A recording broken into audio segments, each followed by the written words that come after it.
या प्रकारचे उदाहरण आपल्याला स्पर्धा परीक्षेमध्ये विचारले जातात.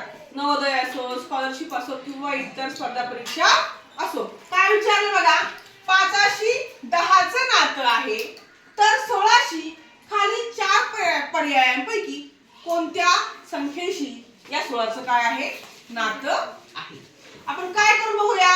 आता 5 दुणे 10 आहे की नाही, मग 16 दुणे 32. पण 32 इथे आहेत का? मग ही ट्रिक लागू होत नाही.